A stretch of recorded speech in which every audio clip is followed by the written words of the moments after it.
So welcome, Ana, to the show. Thank you. Thanks for having me today. I'm super excited. Yeah, absolutely. Before we,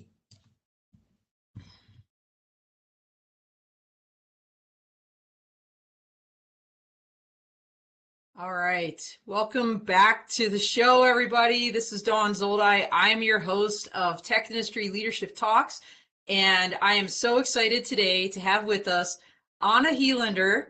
She is the co-founder and the vice president of customer success at Airspace Link. And I have to tell you, I have been a super fan for a while now. So Ana, welcome to the show.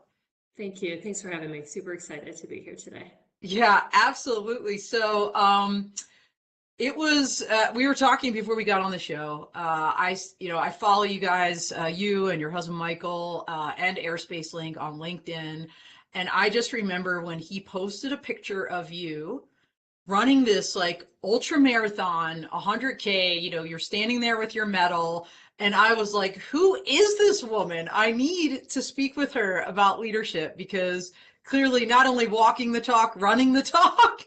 And so again, I'm just so excited to have you here. So I want to start at the beginning because I know sports has been a really big part of your life, and kind of infuses the culture that you created at Airspace Link, which is, by the way, an incredible culture. Everybody out there, if you were not aware, Airspace Link was recognized last year by Women in Drones as the industry with the Industry Diversity Award. Just the number of women you have at the top of your organization is super impressive. And but let's go back to beginning and talk about you. I love to kind of get the origin story, right? So tell us a little bit about your background and your childhood. Yeah, it's quite a childhood that I had. I'm super fortunate to have an amazing family. So my mom and dad moved here from Brazil as teenagers, Wow. and my dad had been working for Ford in Brazil, and they had asked for some help because industry was booming in the late '60s, and so him and my mom took a chance and moved to Detroit. Had never seen snow, had never experienced a Oh winter my in their life, gosh. did not speak English, but they came here hoping for the American dream. And so I grew up in a very religious home.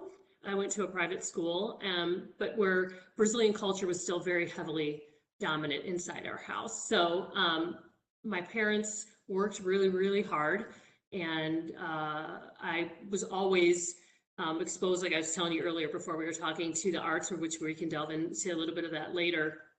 But the Brazilian culture was still always pretty heavily present in our home. So Well, I want to dive into that a little bit. And by the way, Anna, there are people out there watching us right now. We know this, we can see them.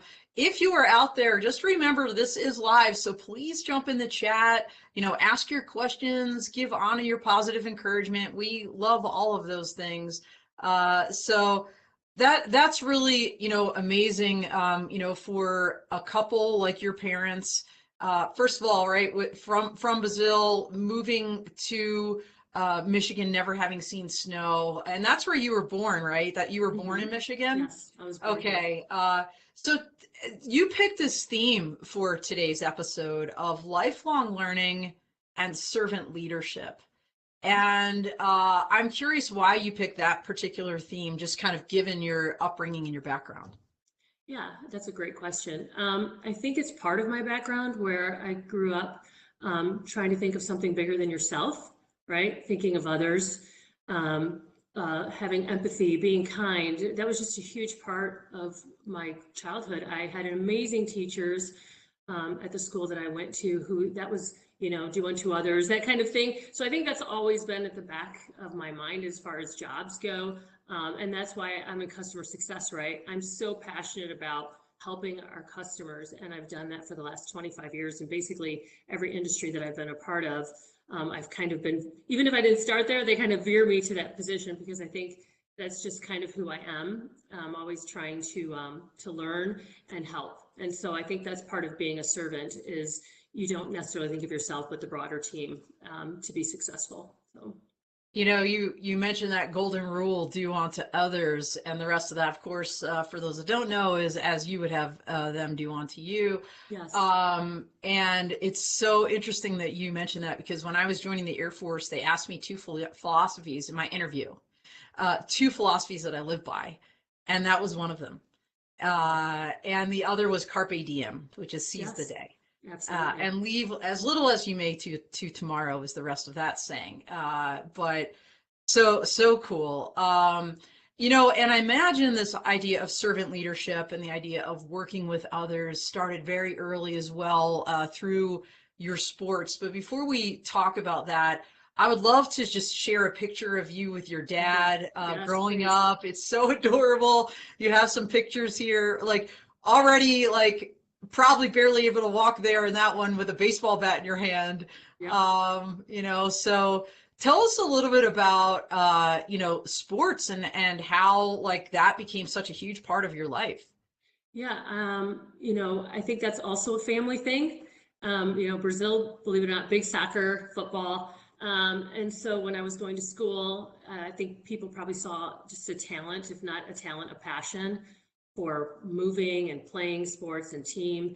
And so it was a prerequisite in our home that if you got all A's and B's, you were allowed to do other things outside of education, because education was always pretty heavily dominant in our house.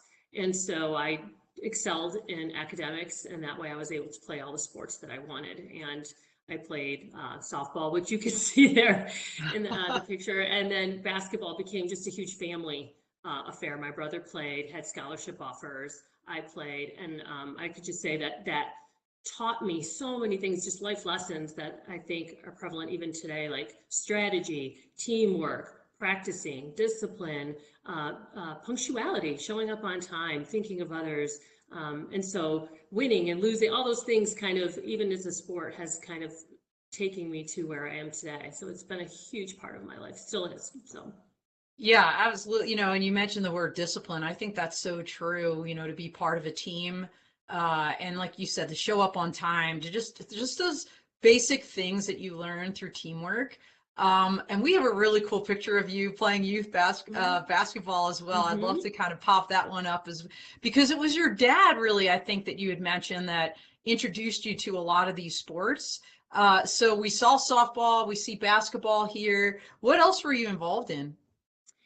Wow, I was involved in choir, and a little bit of track. Our school was kind of small, so we didn't have a lot of students that could participate in all different kinds of sports for most of my childhood. And like I said, softball, swimming. I mean, you name it, we were doing it. As a girl, I was begging my brother to let me play hockey with his buddies, and few broken fingers, all that. But what it just exposed us, and it was just the four of us, right? When we moved here, we didn't have extended family, and so we were always very closely knit. And sports became something that kind of connected us all together when we weren't working and weren't at school. My dad would take us to basketball games and football games, and tradition of him and my brother seeing the Thanksgiving football game every year at the Detroit Lions. And so sports has always been integrated into our family somehow. That is so cool. I have to admit, I did get a little bit involved in sports when I was younger. It was mostly my brother, I think. I played a little bit of soccer. I was never really a great athlete, to be honest with you. So I kind of went the direction of dance. Yeah. And it's just kind of different, but I loved it, and I did it all, like, from the time I was really little all the way through high school. When I But I still actually consider that a sport, right? That's still a sport. You're it still I'll moving and doing things. So yeah, absolutely. I'll tell you what, when I progressed in ballet to toe shoes, that's like a modern torture device. I mean, the blisters I would get, it was, I didn't last too long at that point. I was like, all right, I'm not going to do this, semi-professionally, professionally. It's not really fun anymore. It's so painful. But it was really cool all along the way, and I still, to this, just get me to a party and get some music on, and I'll be the one out there dancing for sure. So that's but awesome. it was really the Air Force that made me kind of have to kind of tap into that inner athlete that I really hadn't tapped into. And I know we're going to talk about CrossFit later, but I got big into CrossFit when I was in the Air Force, as well. So tell me a little bit about like growing up. I talked about these two sayings that resonated with me that stuck, when I got interviewed. What is one saying that you can kind of look back, maybe from your parents or from your upbringing, that kind of stuck with you over time and still remains today in your mind?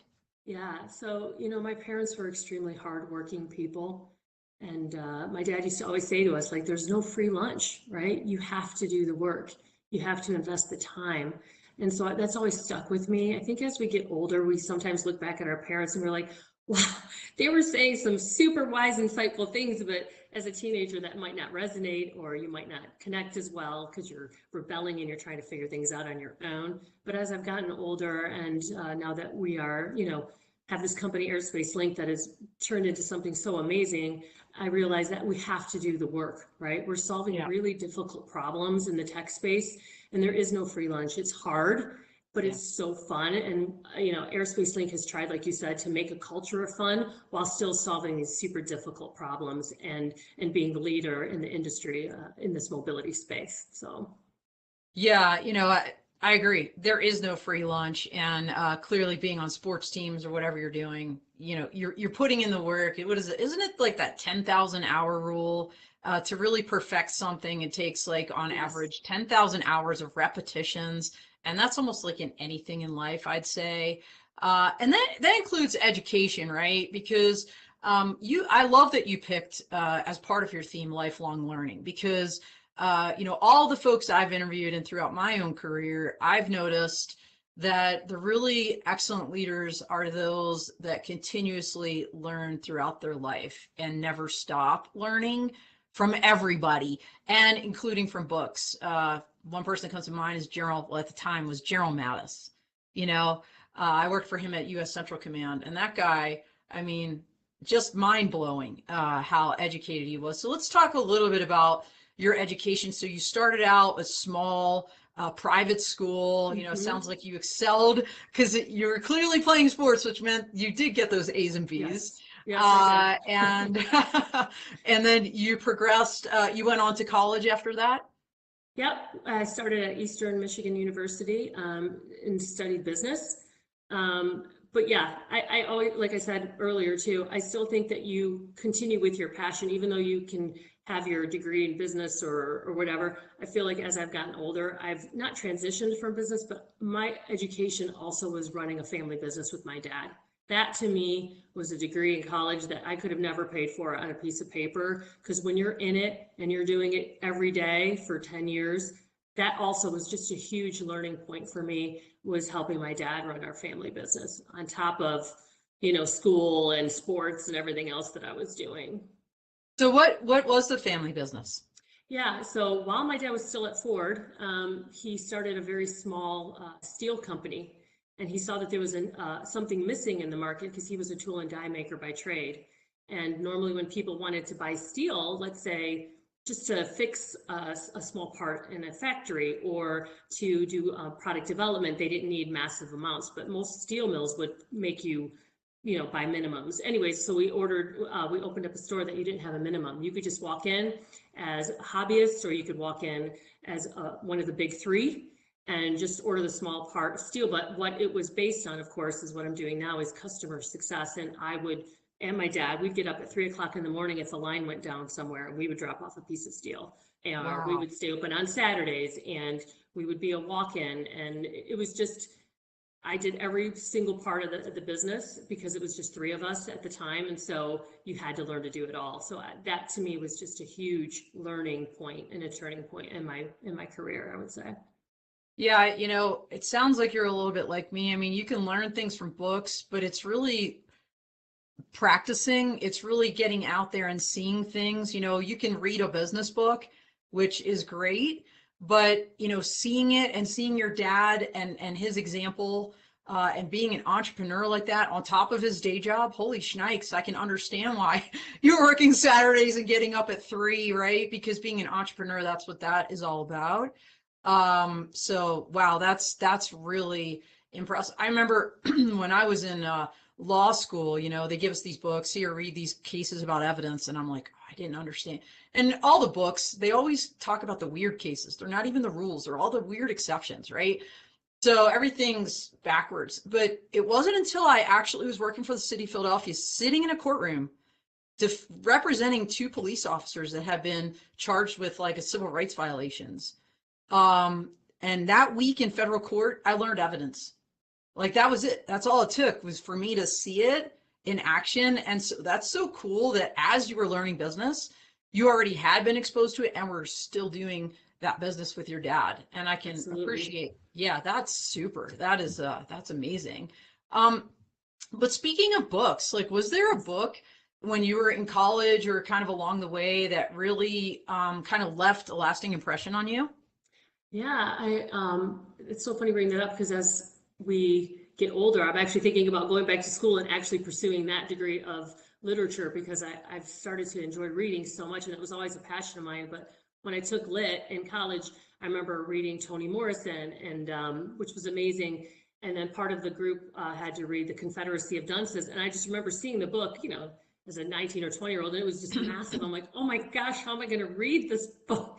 But Yeah. it was so funny. And it was so detailed, and I just thought the person that wrote this just has to have the most brilliant mind, and so this became this like lifelong love of reading for me. I've read all different kinds of books, all different genres. I love history, I love fiction, and like Colleen Hoover right now is like my new girl crush of authors. So I would tell anyone out there who really wants to read an amazing author right now is Colleen Hoover, and I'm on like her fourth book right now, which is amazing.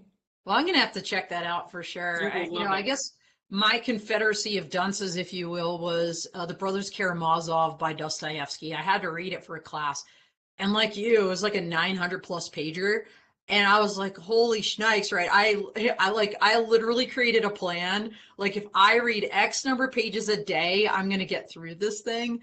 And then we had this oral exam, and no kidding, the professor asked me what on what page did they mention the name of the town where the entire book took place. And by the way, it was one page out of I was like, who would, seriously, you're testing me on this. But it was a phenomenal book, and just kind of life changing. If you never read it, it's like the three aspects of, there's three brothers and they each represent an aspect of man. You know, the spiritual, the physical, and the intellectual. And these brothers and their conversations are crazy. But really, like you, it sparked this, I got to keep reading, you know, for me. And that's like all I've done my whole career. I'm still doing it. So going back to your career early on, so right out of college, then did you kind of continue working for your family business, or did you Yes. go a different direction? No, we ended up having the family business for about 10 years. And then my dad, you know, was at that point where he had left Ford and was looking to retire. So him and my mom decided to sell it, and I was part of that acquisition. So the corporate, because it was a franchise, the corporate store bought us out, and I stayed and managed a couple locations within Michigan for about 3 more years. And then my career kind of just went all over the place, but wherever it went, I was in customer success or account management of some kind. And it took me down some crazy paths. I was the customer success manager at Advanced Disposal, which at the time was the world's largest privately held trash hauling company. So I'm like, how can someone as girly as me be in metal and steel and garbage? But I will tell you that those two jobs made me who I am today, and I learned so many things that you would never have thought that would take me to where I am today. And those qualities have kind of moved me to Airspace Link. So Well, we're gonna talk about Airspace Link in 1 second, but you just said something I want to pick up on. okay. So well, give me maybe like three of the things you learned from working in steel and like with the garbage disposal company and all the things you did. Like, what are kind of the three big takeaways that you've now brought forward into Airspace Link and what you're doing now? That's a great question. Well, first, I learned work ethic from my dad. I mean, he worked two full-time jobs for over 5 years to make sure that, you know, Metal Supermarkets, which was the name of our store, was successful, but that he was still working at Ford, which he loved. I mean, that was what brought us here to the States, right? So I of course have a love for Ford Motor, but I learned the work ethic from him. And then at Advanced Disposal, I learned a lot about work-life balance from my mentor, John Tidonio, who is an amazing human being. Learned so much from him. And then I also learned that sometimes you have to navigate a difficult customer. Not all customers are going to love what you're doing, and you have to learn to be professional. Sometimes it's hard, right? You want to be like, hey, but it's not that. It's let me take it in, let me take this information, let me process it, and then we'll come up with a resolution. So it was how to balance not just happy accounts and happy customers, but customers who might be not happy or not willing to stay with you, and how we kind of learn to navigate those different relationships with customers. Yeah, I think it's almost a truth that the feedback you get from people when you work with them, it's one extreme or the other. Like the people that actually give feedback in any way are either super happy, right? They're the ones that love you, or they're the opposite, right? They're like they're like you said, they're not going to work with you again. Something happened, they're disappointed in some way. It's that giant that giant crowd in the middle that's probably more on the happy side that don't bother to tell you, so you're going through life like on this roller coaster of getting really positive feedback sometimes and then dealing with that really negative customer. I'm sure there are a lot of people out there, Anna, that like you have to interface with people. What advice would you give to somebody that has to deal with a customer that maybe isn't the most satisfied for whatever reason, whether it's right, wrong, or otherwise? It's how they feel. You can't argue with that. What do you have any like tips that you would want to pass along to someone like that? And I would say that comes back to the servant leadership, right? Yeah. You have to earn the trust of your customer. That you have to listen. You have to learn from them. And I actually am so blessed that a lot of I would say, quote, customers at Airspace Link aren't even our customers anymore. They're our friends. We've built relationships with these people. And so while you can't do that with every account, I'm sure if you have, many, many, many accounts that you're working with, I would say feeling that way, like you're trying to help them. You're not trying to sell anybody anything. You're just trying to solve a problem, fix an issue, and then build a relationship while earning their trust. So they can feel that. Customers or your clients or your friends, they can sense whether you're genuine or not. And so we try to work at Airspace Link and everywhere I've worked with a big source of empathy and trying to help. And so that's kind of how I've always worked in my career. Yeah, I'm giving you the heart symbol here because something I actually tell my own kids, which is, life is about relationships. And when I say life, business is a subcategory of life. Sometimes we get that backwards, at least I do. We'll talk about balance here in a minute.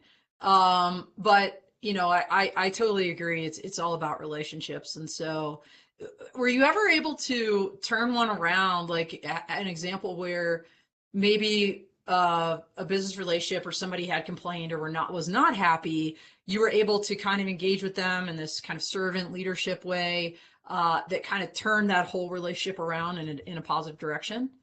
Yeah, that's a great question. I'll just bring up an example of a customer who wasn't even a very large customer, but we had just acquired another company. And so there was some mix up, there's just always transitionary periods when you acquire a different company. And so this customer didn't feel like they were getting the level of service. So I got in my car in a dress because I was at the office that day, and I literally picked up his garbage out of his driveway and I drove it back to our office because I'm like, this guy did not have his pickup on time, whatever the situation was. And I just remember him sending my boss an email, John, at the time, and was saying, I do not like your company right now. And I can't even believe that you have someone that great working for you. She's amazing. She went above and beyond. And I just think that is it was just a small thing I did, but it had a profound impact on the customer because they were like, this person's willing to come out. Who knows what the weather was like in Michigan that day, in a dress, pick up my garbage, put it in the back of her truck, and take it away from my house. And so that was just an example of something that we were able to then retain that customer. Yeah, my guess it was a Ford F-150. But it's lots of Fords. I just imagine you, Anna, like the younger version of you, like going out there and like in your dress, like leaving the office and picking up this guy's trash. But you're right. Little things matter. And I know that's something that you firmly believe and you've infused in your company. You talked about having fun. So let's talk a little bit about Airspace Link and the culture you created there. Again, super cool that you've been able to bring in a very diverse group of folks into the organization. So let's talk about that first. Like, well, let's back up. At some point along the way, you met Michael and got married. Yeah. Okay, so let's talk about a little bit about that, and then like this, how Airspace Link was even born, because you had this background in steel and garbage disposal, and now you're doing like airspace, right? Issues. So tell us about that journey. Yeah, so of course we met at a gym. I mean, typical, Ah, 'cause that's where I lived, right? yeah. Most of my time. And he walked in and, all that sparks flew and all that stuff. And then we met at CrossFit. He's a huge athlete. He was an athlete in his own right in college. And now even still, he does amazing things at CrossFit. Um, did part of the ultra with me as the pacer, so I wouldn't have to run in the middle of the night by myself. And so I'm super grateful for the support, because it's very hard to train for these like crazy distance races if you don't have support at home and family to kind of let you run those 3-4 hour weekend, 5 hour weekends when you're out and about doing those sorts of things. So he was working somewhere else and came home and said, "Hey, I've had this idea for few years, but I think this is the right time." And I said, "Okay, well, what's the idea?" So he told it to me, and I just remember like being, "Oh my gosh, we have to do this. Like, what's it going to take?" And we sacrificed so much to start Airspace Link, but it was the best sacrifice I think that he and I have ever made.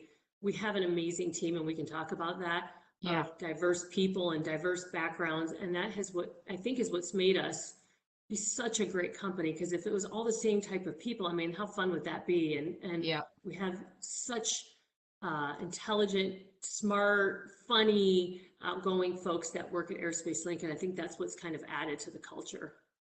Now, somewhere along the way, this is a picture, Oh Anna, yeah. you had shared with us, and now we're sharing with everybody. You'd mentioned CrossFit. This is, I know the Murph because, like I said, Yes. I used to be a CrossFitter. I frankly never looked like that, like any of you. So this is you, Michael, and your son, My stepson Blake. Yeah. your stepson, Blake. Okay. And Yes. how old is Blake in this picture? Blake's probably 15 in this picture. He's 16 now, so he's grown, even, if you can imagine, even taller Oh my than, gosh. yeah.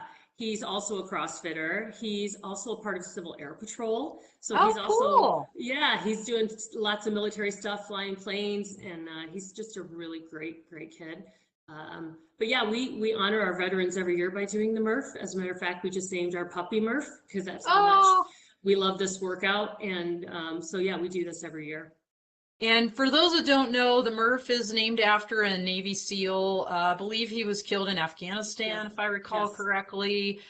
It's a pretty intense workout that every year on the anniversary of his death, CrossFitters across the world will do this to commemorate. They do it other times as well, but let me see if I can remember, Anna.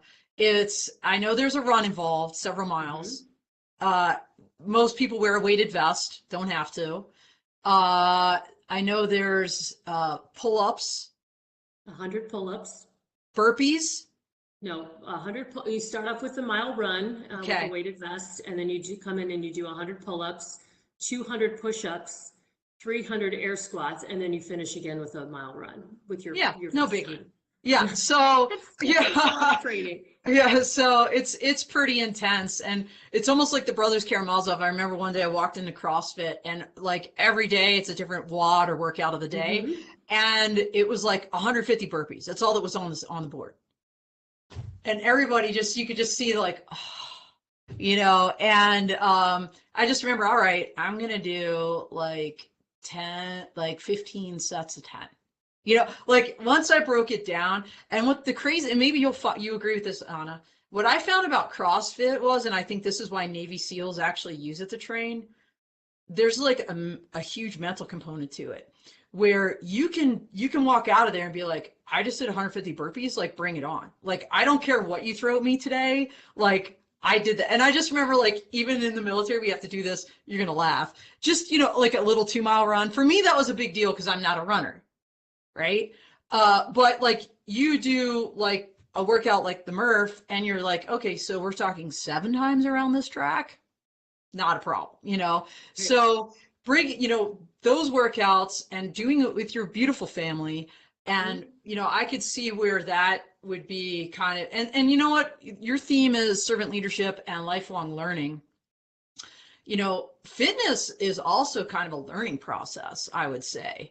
And you're clearly very deeply involved in that. So tell us then. So you meet Michael in the gym. I love that story. You're both fitness buffs. He comes home one day and says, "Let's do this thing," and you create Airspace Link. Mhm. So tell us then about kind of the beginning. You mentioned building this diverse team and why it was so important to have different perspectives at the table, and kind of what you do uh, from a culture standpoint to infuse those things that you feel are so important, like lifelong learning, like servant leadership into the organization. Yeah, that's a great question too. So I feel like we're always a work in progress, but that's part of the servant leadership is we take what our employees say and our team members say, and we try to improve. And whether it be ring rows in the office, if anybody wants to do some pull-ups before lunch, they can do that. Or we try to do work-life balance where if someone's not feeling good, like, hey, just you take care of you and your family. Family first, I feel like is super important in the culture that we've built at Airspace Link. And then as far as like the servant leadership is, we want everyone's input. And as a team, I think that's where the trust is built, is if our team members know that we're taking what they're saying and we're actually trying to do something with that information, because these people are industry experts. I'm Yeah. not necessarily an industry expert in the drone space. So I trust my team and they trust me to take that information and try to solve these, like I said, super complex problems that are in the industry right now, but we're doing it. And I feel like that's why we've become industry leaders, is because we've got the right team of super smart people from all different backgrounds, but they're all, bringing a lot of their industry expertise from other, facets of life too. And it's just brought us into this like extremely cool company that I'm so proud of. I mean, I look at every single employee and I'm like, I just can't believe we've amassed a team this great so quickly. And I know that, not to give a shout out to Michael, but it's because of his passion and his, I think, futuristic, like his visionary. He's a visionary. He sees into the future where I'm not necessarily like that with, and he sees so deep in that he's been able to bring this like extraordinarily awesome team together to work on these complex problems. Well, like I said, I've been watching from the Yeah. sidelines, really wanting to work with you guys for a while. I'm so glad we're finally getting to do that and to have these conversations because just from kind of an outsider that looks at the industry, I knew early on that you guys were going to succeed. I could see it happening, and you know, I'm not saying for me, the Women in Drones Award was kind of a pivotal point. I think it was for you guys, a recognition of what you had already achieved, but you've done some like spectacular things this year. So can you give me some examples? Like you mentioned, kind of like the pull-up bar. Like you guys have a pull-up bar in the office? We have ring rows in the office. Okay, that's We so have the cool. bike rack, so a lot of our employees like to bike or rollerblade in the summer. Obviously, the winter is coming, and so that makes it a little more difficult. We Yeah. provide lunches for everyone every time they're in the office. I mean, we just try to keep it light, right? And we're helping communities, like I said, by giving back. We Yep. do. We worked at Forgotten Harvest one day as a whole team. We just said, hey, let's take the day off. We're going to go work at the farm. We picked vegetables all day for the local food bank. Michael and I just did the Detroit Dog Rescue walk where we tried to raise money for their new shelter. So it's like we're that type of company where while we're so blessed and we're doing so great, we also want to push that back out to the community. And that's just a small part of what we're doing at Airspace Link. Well, and that's really, I mean, the dog shelter thing, that's so cool because people will see you. Let's just hypothetically say you're wearing your t-shirt that says Airspace Link. This isn't like a typical public engagement for a company like that, right? But I guarantee people are coming up to you and say, tell us about, oh, what is Airspace Link? What do Yeah. you guys do? And probably person by person, you're making that difference out in your community, not just by giving back, but just by being there. Right. And kind of being also a voice for the industry at the same time. So that's really, really cool. I love that you took the office out to a farm to do things together outside. I think that's awesome. That was like one of the, it's so hard, I think, when you're, like you said, Anna, you're working hard, right? You're for the to carve time out for fun with your team in a meaningful way that's not like, mandatory fun. Mm-hmm. So doing something like that outdoors, that is so cool. It was just Halloween, and one of my fondest memories, honestly, every year when I was the boss, we would do what we call reverse trick or treating, where we would all get dressed up. Several years we kind of picked a group costume. I don't know why they were always like, okay, you be Gru, we're all the minions. I'm like, why are Oh, you always that's picking funny. up? So we did things like that, and the reverse trick or treating was we'd bring the candy and give it out to people.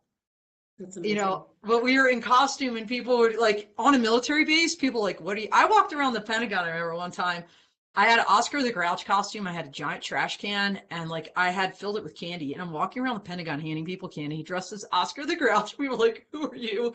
And what are you doing? I'm like, hey, happy Halloween. Just really fun to do stuff like that. Let's talk about balance though in the midst of all this, all right? So you've got this incredible stepson, husband, you're out there training. By the way, we've got some really cool pictures of you in marathons with Michael, so I'd like to show those now. Here we Yeah. go. So there you are, chugging away. It looks like that one was really cold because you're both wearing gloves and hats. Yeah, that was a Uh, cold one. yeah, yeah. And so how do you, this takes significant training. This takes, like, training takes time. You're like, Mm-hmm. the business you're running and being, the vice president of customer success takes time. How do you feel like you have balance? Because when I ask people this, the answers are usually interesting. So do you feel like you have balance in your life? If so, how do you do it? Because we all want to know. And if not, like, what might you tweak to maybe get a little more balance? Yeah, that's great. I think there's always that struggle, right, between work and life balance, because you Yeah. obviously need to work with, yet you want to do things that make your job better, that you're a better person when you come into work. So Yes. I'm always, because that's just who I am. I'm always struggling internally with that work-life balance. But I think what makes me, I guess, successful at it is that you have a good support system that allows you to do those things. And I Yeah. think Michael knows how passionate I am about fitness and running. And I think he's like, hey, she's going to go do her run at 4 a.m., 5 a.m. It doesn't matter. If she doesn't get that run in, she's not going to be at the office, ready to go. And that to me is just what gets me started every day, is doing Yeah. something. Even if, like you said, if it's a CrossFit workout with my personal trainer that I've had for 7 years, she's amazing. Or if it's going for a run with my dog by myself, it's just a way that grounds me and gets me set up to take on whatever challenges I have for the rest of the day, because I've already taken care of me Yep. early, and now I can take care of everyone else and do all the things that I need to get done the rest of the day. That's really cool. So you're a morning workout person. Very early, Yeah.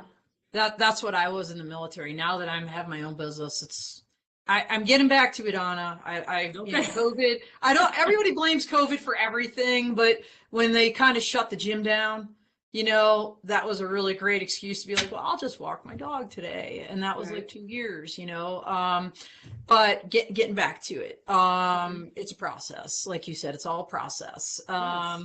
Yeah, but so that's really cool. So what would you say then, kind of from that balance perspective, would be like a recipe for success that other people could learn from?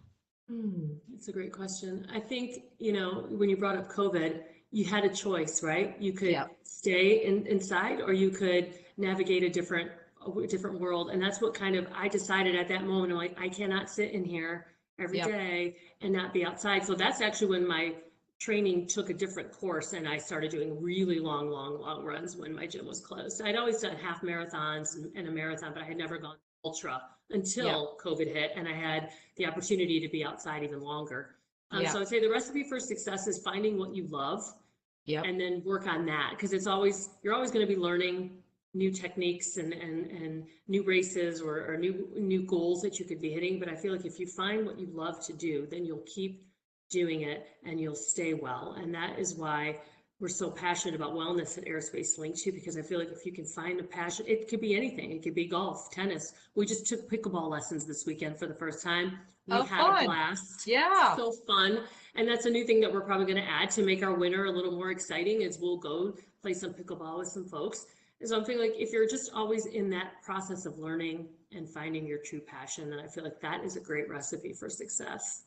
Yeah, I love how you've incorporated this lifelong learning, servant leadership into the culture of your organization. I love how you've infused fitness as part of that culture, because I agree with you. Like, even if it's just getting out of your chair, doing laps around the office or whatever it is, like getting up and out is key, I think, to not only physical but mental wellness, and just making the workplace a better place.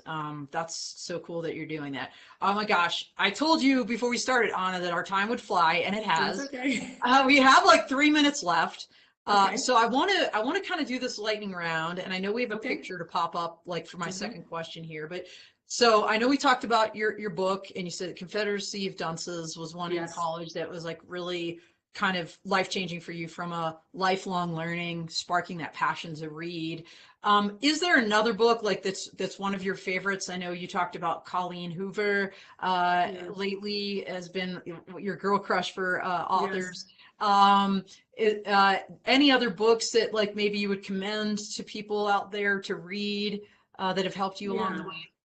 Yeah, it's not a very big book, but I think it's super beneficial for everyone to read. I try to read it a couple times a year, and it's just called The Four Agreements. Of course, you're going to ask me what they all are, but it's, be impeccable with your word. Don't take things personally. Always do your best. And then I always forget the fourth one, but it's one of those books that centers me, because I think when people talk, especially in today's day, like we tend to take things so personal, and it's not anything about us. It's the reflection of the other person, what they're going through. And so we need Yeah. to be more, have some more empathy, because who knows what I mean, everyone's going through something, right? So we need to be extra kind. So I feel like The Four Agreements has kind of centered me, and I try to read it once or twice a year.